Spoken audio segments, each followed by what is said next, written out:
રાજપર ગામે અનેક વખત આવવાનું થાય, પણ આટલો બધો ઉત્સાહ, એ કંઈક અલગ પ્રકારનો ઉત્સાહ આજે તમારા બધાનો જોવા મળે છે.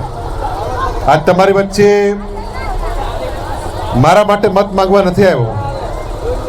આજ તમારી વચ્ચે આપણા કૈલાસબેન જે છે એ આપણા તાલુકા પંચાયતના ઉમેદવાર, તમારી બાજુના જ ગામ આપણે હેબતપરના અને આપણા લીંબડના ભાણી, એટલે તમારા ઢગલો હગા હમણાં એક દીકરીને મેં કીધું ઓળખો છો, તો કે અમે તો બધા ઓળખી જ છીએ. એટલે એના માટે મત માંગવા તમારી વચ્ચે આવ્યા છીએ. સાહેબ, મત એટલા માટે માંગવા પડે કે અમારે તમારા મતની જરૂર છે. અમારે તમારા મત થકી તાલુકા પંચાયત કે જિલ્લા પંચાયત સુધી જવાનું છે. જ્યારે હામા પક્ષે ભાજપને રાજપરના એક પણ મતની જરૂર નથી. એને તમારા મતની કોઈ જરૂર નથી. તમારા મતથી એમને ચૂંટાવું નથી. આ વાત સમજાવવા જેવી છે. જો રાજપરના મતની જરૂર ન હોય ભાજપને, તો રાજપરનો એક પણ મત એ ભાજપની પેટીમાં પડવો જોઈએ નહીં. તમે કહો કઈ રીતે? તો હું તમને સમજાવું કે આપણી બેન કોઈ કરોડપતિ અબજોપતિ બેન છે નહીં, સામાન્ય પરિવારની બેન છે આપણી. અને ભાજપ છેલ્લા 5 દીથી રૂપિયાના કોથળા ભરી ભરીને આ બેન પાછળ ફરે છે કે તમે પાછું ખેંચી લો, ટેકો જાહેર કરી દો, અને જેથી રાજપરમાં આવીને તમારી પાસે મત માંગવા પડે નહીં. એકવાર બિનહરીફ થઈ જાય તો પછી ચૂંટણી થાય જ નહીં. માણસ સમજો, ભાજપનો ઉમેદવાર બિનહરીફ થઈ જાય, અને એટલા માટે એને ના રાજપરની જરૂર પડે, ના લીંબડની જરૂર પડે, ના ભડેણાની જરૂર પડે, ના છાબલીની જરૂર પડે, કે ના હેબતપરની જરૂર પડે. આ લોકો દેશમાં ચૂંટણી ઈચ્છતા જ નથી, કે ચૂંટણી થવી જ ના જોઈએ. ચૂંટણી થાય તો એમને તમારી વચ્ચે આવવું પડે, મેદાનમાં આવવું પડે, બે હાથ જોડીને મત માંગવા પડે. પણ મત માંગે કયા આધારે? 5 વર્ષ સુધી એ લોકો ચૂંટાઈને જતા રહે, પછી ક્યારેય આપણા ગામનું ટાપુ કરવા આવતા નથી, કે કોઈના ફોન પણ ઉપાડતા નથી. અને આ પરિસ્થિતિની અંદર 20-20 લાખ રૂપિયાને ઠોકર મારી અને આજે આ બેન અહીં બેઠી છે. એના માટે હું કહું છું, જોરદાર તાલીઓ વગાડો. એની હિંમતને દાદ આપવી પડે. એણે કીધું કે હું લડવાની છું, લડવાની છું, લડવાની છું.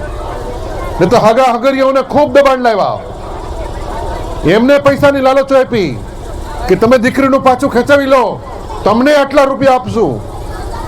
પણ દીકરી ડગની મગ્ન થઈ નહીં. અને એટલા માટે કે લોકશાહીની અંદર મતનો અધિકાર બચવો જોઈએ. બચવો જોઈએ કે ના બચવો જોઈએ? આ તમારે મત દેવા જવાનું નહીં થાય, કરશો શું?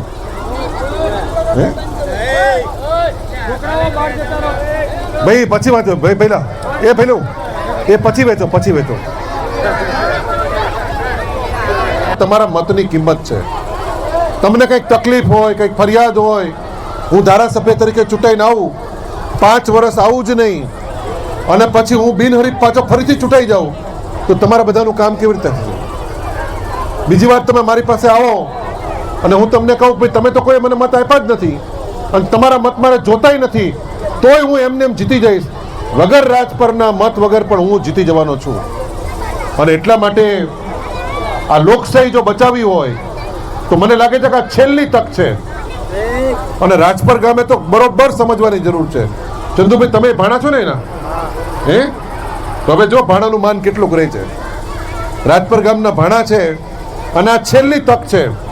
પછી સાહેબ ચૂંટણીઓ થશે નહીં, બધા રાજાશાહી જેવું થઈ જશે, બારોબાર ચૂંટાઈ જશે. કોઈ સામાન્ય માણસ ચૂંટણીમાં ઊભો રહી શકશે નહીં. પેલી બાજુ તો એવી એવી ધમકીઓ આપે ઉમેદવારને, એના પરિવારને ધમકીઓ મળે કે પછી પરિણામ સારું નહીં આવે ચૂંટણી લડશો તો. અને તેમ છતાં કોંગ્રેસના નિષ્ઠાવાન આગેવાનો, કાર્યકરો, ઈમાનદાર, જેના હૈયે સેવા વસેલી છે, જેને લોકોનું કામ કરવું છે, એવા લોકો ચૂંટણીમાં ઉભા રહ્યા છે.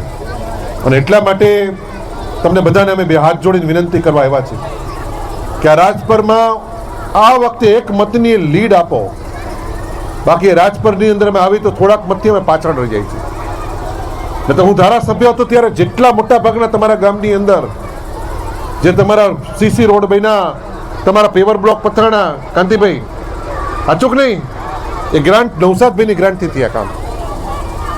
તેમ છતાં ક્યાંક ને ક્યાંક અમે કાચા પડીએ છીએ મત લેવામાં. પણ આ જ વખતે આ દીકરીની હિંમત માટે, આ દીકરીની ઈમાનદારી માટે તમારે બધાને મત આપવાના છે. અને આજ 2027નો પાયો છે.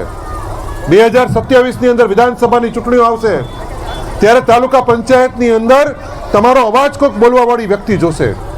એટલે ભાજપમાંથી જે ચૂંટાઈને જશે એને ખાલની ઊંચી આંગળી કરવાની. ત્યાં રજૂઆત કરી ના શકાય, ત્યાં બોલી ના શકાય, ત્યાં માત્ર ને માત્ર ગુલામી સિવાય બીજું કશું કરવાનું નથી. અને જે પ્રજાનો નેતા ગુલામ, એ પ્રજાનું ક્યારેય ભલું થાય નહીં. જે પ્રજાનો નેતા ગુલામ હોય, ત્યાં માત્ર ઊંચી આંગળી કરવા જતો હોય કે માત્ર કમિશન ખાવા જતો હોય, ખાલી ભ્રષ્ટાચાર કરવા જતો હોય, એ ક્યારેય તમારું ભલું કરશે નહીં.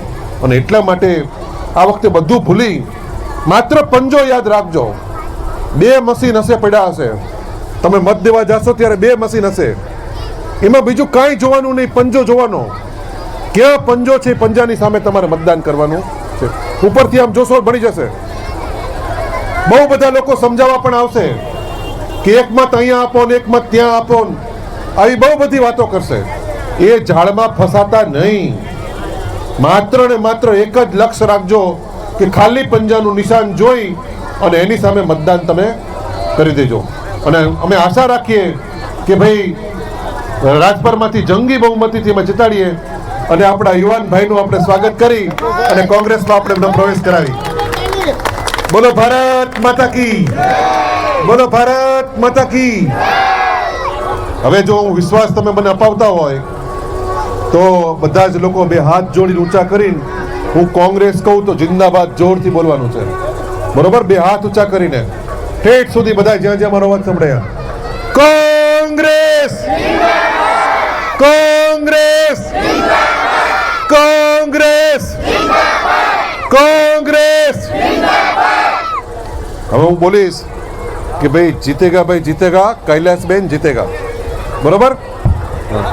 કાયમથી હે ને અમારો પક્ષ કાયમથી કોંગ્રેસ હે ને? વાહ ભાઈ વાહ, કાયમથી સરસ સરસ. બરોબર? બોલો કોણ જીતશે? કોંગ્રેસ જીતેગા ભાઈ જીતેગા, જીતેગા ભાઈ જીતેગા, જીતેગા ભાઈ જીતેગા. બોલો ભારત માતા કી. ખૂબ ખૂબ આભાર આપનો સૌનો. હવે બોલો બે શબ્દ તો